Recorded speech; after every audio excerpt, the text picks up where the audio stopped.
Assalamualaikum warahmatullahi wabarakatuh.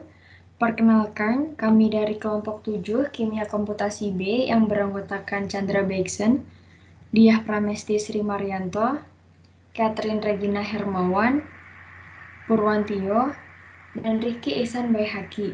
Pada kesempatan kali ini, kami akan mempresentasikan proyek yang kami lakukan. Topik dari proyek kami yaitu analisis gen triterpen sintase pada tumbuhan mangrove menggunakan protein modeling dan beberapa proses komputasi lainnya.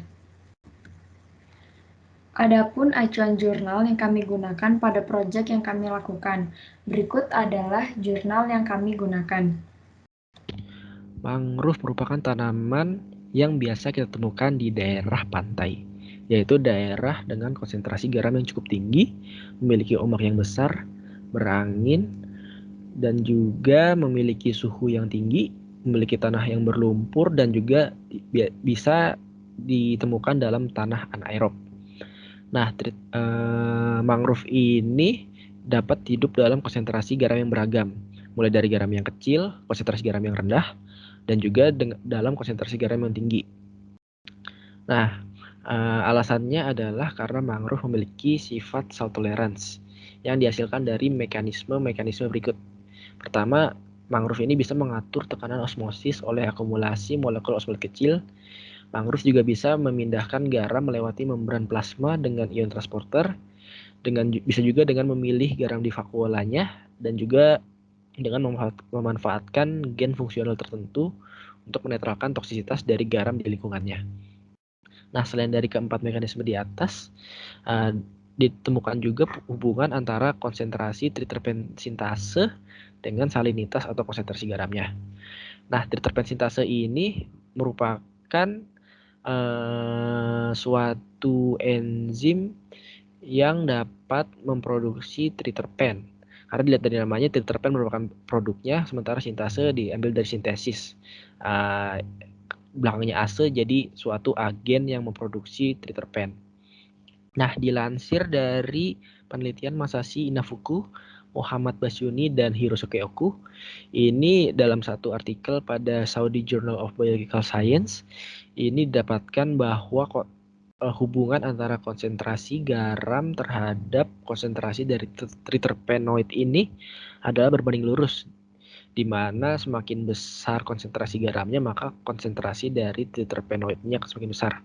Hal ini disebabkan karena pada dasarnya triterpen ini digunakan sebagai suatu sensor atau suatu pemberi sinyal kepada mangrove itu sendiri terhadap perubahan pada lingkungannya. Misalnya perubahan konsentrasi garam, perubahan suhu, adanya patogen maupun adanya hama. Kayak gitu. Nah, selanjutnya pada mangrove itu sendiri adalah tanaman yang biasanya menghasilkan senyawa-senyawa fitokimia atau senyawa yang secara biologis mereka ini aktif. Nah, di dalam ilmu biokimia itu sendiri dikenal yang ada namanya biosintesis, yaitu suatu proses atau reaksi enzimatis untuk menghasilkan suatu produk. Maksud dari reaksi enzimatis adalah reaksi yang memanfaatkan enzim sebagai suatu reaktan. Begitu. Nah, pada kasus ini enzim yang digunakan adalah enzim OSC, yaitu oksidose koalen siklase, yang akan mensiklase atau mensiklikkan atau membentuk cincin dari 2-3 oksidose koalen untuk membentuk produk-produk senyawa-senyawa seperti triterpen, pitosterol atau ergosterol, dan senyawa-senyawa lainnya.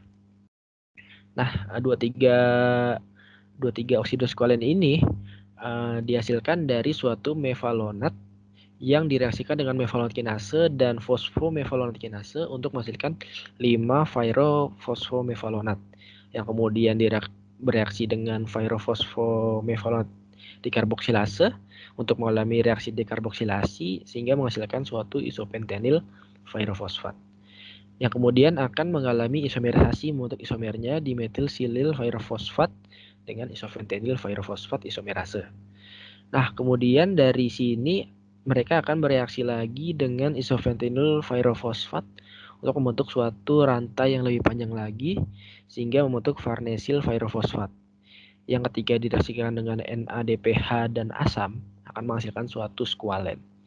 Nah, dari skualen ini dia akan mengalami suatu oksidasi dengan skualen monooksigenase sehingga menghasilkan 2,3 oksidoskualen. Nah, dari 2,3 oksidoskualen ini akan mengalami reaksi siklik, pembentukan siklik atau dengan suatu enzim dan dengan berbagai enzim menghasilkan berbagai produk seperti ergosterol, sikloartenol, beta-sitosterol, beta-amirin, germanicol, dan lupeol.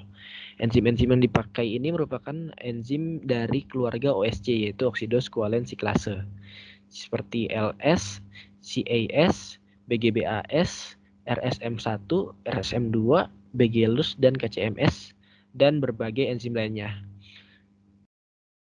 Selanjutnya, siklisasi secara enzimatis dari skolin dan oksidoskolin merupakan suatu tahap luar biasa dalam biosintesis steroid dan triterpenoid.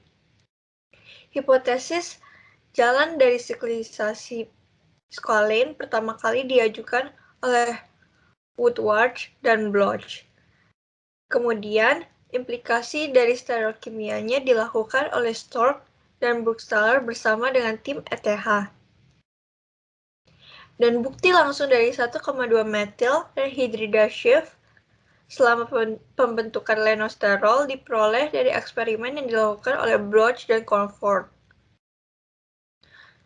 Lalu intermediate 2,3 oksidoskualin pada biosintesis lenosterol pertama kali didemonstrasikan oleh Corey dan Van Tamalen, yang kemudian diverifikasi oleh Barton bahwa siklisasi oksidoskualin pada eukariotik hanya menerima oksidoskualin dengan konfigurasi 3S dan bukan 3R sebagai substrat.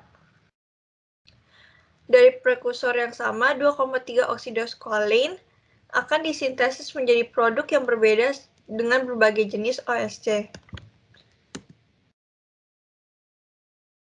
Pada proyek ini, akan digunakan 5 gen OSC, yaitu enzim yang berperan untuk mensintesis triterpen dan fitosterol, yaitu BGBAS dan BGBLUS dari mangrove Bruguiera gymnorrhiza, gen KCMS dari Candelia sandal, dan gen RSM1 dan RSM2 dari jenis mangrove Rhizophora stylosa. Pada tanaman tingkat tinggi, anggota famili OSC dari triterpen terlibat dalam biosintesis triterpen, sementara OSC lainnya terlibat dalam biosintesis sterol. Pada proyek ini, kami akan berfokus pada analisis dan protein modeling untuk sintase triterpen, yaitu OSC yang menghasilkan triterpen. Software yang akan digunakan ialah seperti NCBI, Pyre2, Swiss Model, dan ProtParam. Analisis yang dilakukan berupa analisis sifat fisik dari kelima gen dan kemiripannya dengan satu sama lain. Baik, selanjutnya saya akan menjelaskan tujuan penelitian dari proyek yang kami lakukan. Tujuan yang pertama yaitu untuk mengetahui struktur protein dan model dimensinya dari masing-masing OSC gen. Tujuan yang kedua yaitu untuk mengetahui informasi mengenai binding site dari masing-masing OSC gen. Binding site merupakan suatu lubang pada permukaan protein yang digunakan untuk menambatkan suatu senyawa ligan. Dari informasi binding site ini, kita dapat mengetahui lokasi atau lubang pada protein apa saja yang dapat atau tidak dapat mengikat ligan, serta berapa banyak jumlahnya. Untuk tujuan yang ketiga yaitu untuk mengetahui struktur dari helix transmembran dari masing-masing OSC gen. Tujuan yang keempat yaitu mengetahui sifat-sifat fisik yang dimiliki oleh masing-masing OSC gen. Dan tujuan yang terakhir yaitu untuk mengetahui kemiripan atau similaritas antar OSC gen. Selanjutnya kita masuk ke metode. Metode yang kami gunakan pada percobaan kami kali ini adalah yang pertama protein modeling. Dengan protein modeling, kami dapat mengetahui tentang struktur protein dari kelima OSC gen tersebut, sehingga kami dapat mendapatkan informasi mengenai ligand binding site serta transmembran helix untuk kelima OSC gen tersebut. Seperti yang telah dijelaskan teman saya, ligand binding site adalah wilayah atau tempat di mana makromolekul dalam kasus ini protein dapat berikatan dengan molekul lainnya, sehingga dengan memprediksikan ligand binding site, kita dapat mengetahui ligand apa saja yang dapat berikatan dengan protein, serta seberapa banyak ligand tersebut terikat dengan protein. Sehingga dalam kasus ini kita dapat memprediksi jumlah triterpen yang terbentuk nantinya. Lalu untuk transmembran helix sendiri adalah suatu protein membran integral yang membentang di seluruh membran, yang fungsinya adalah sebagai gateway yang memungkinkan terjadinya proses pengangkutan zat-zat tertentu untuk melintasi membran. Lalu metode yang kedua adalah phylogenetic tree, di mana phylogenetic tree dengan mengetahui sifat fisik serta membuat phylogenetic tree tersebut, kami dapat mengetahui dengan lebih mudah kemiripan antar kelima OSC gen tersebut.